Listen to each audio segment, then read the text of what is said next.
Bismillahir Rahmanir Rahim. Regarding the concept of prophethood, the misconception we would try to remove today relates to the fact that there is this persistent notion found in some tafsir books which say that Adam sallallahu alaihi wasallam asked for the intercession of the Prophet Muhammad sallallahu alaihi wasallam when he committed that sin of eating the forbidden fruit of the forbidden tree.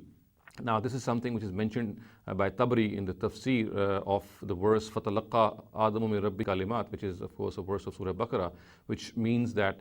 when Adam committed that sin, he tried to repent by asking the forgiveness of God. And this forgiveness, of course, and these words of forgiveness were inspired by the Almighty in the heart of Adam. And this verse, of course, does not mention them. However,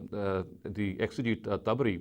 as while explaining this verse, says that the word kalimat, which is mentioned in this verse, actually refers to the name of the Prophet Muhammad sallallahu alaihi wasallam, which the Prophet Adam saw written on the throne of the Almighty, and through that name he asked for the intercession of the Almighty and said that he should be forgiven. Now, this is something which Tabari has mentioned, and as I said, he has mentioned this while explaining the word kalimat, which is mentioned in verse 37 of Surah Baqarah. Now, if you study this verse of Surah Baqarah, as well as all other instances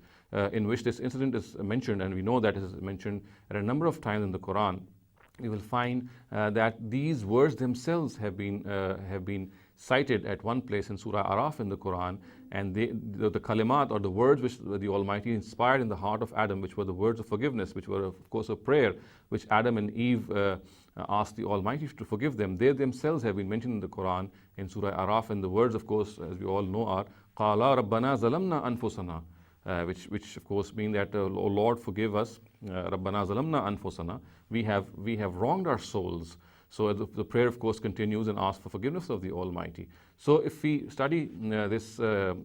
instances in the Quran together, we'll find that this forgiveness was asked by Adam and Eve directly from the Almighty. There is no question of any intercession from the name of the Prophet Muhammad, which, as this explanatory note from Tabari says, that Adam found the name of the Prophet Muhammad written on the throne of the Almighty, and through that name he asked for the intercession of the Almighty. The Quran is explicitly and absolutely clear that this forgiveness was asked by Adam and Eve directly from the Almighty, and there is no question of any intercession from the Prophet Muhammad or his name which Adam saw. And we cannot, in the light of this evidence from the Quran, accept this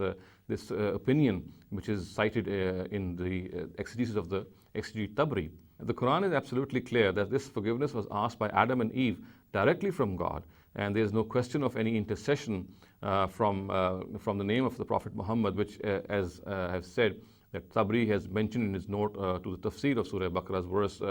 that it was actually the name of the Prophet Muhammad which he saw written on the throne of the Almighty, and through this name he asked for the forgiveness, for his own forgiveness. So this is something which is not acceptable in the light of the Quran. The Quran says that it was Adam and Eve who directly asked for their forgiveness, and we cannot, in the light of this evidence, accept this opinion which is cited in the tafsir of Tabari. أقول قولي هذا واستغفر الله لي ولكم ولسائر المسلمين والمسلمات.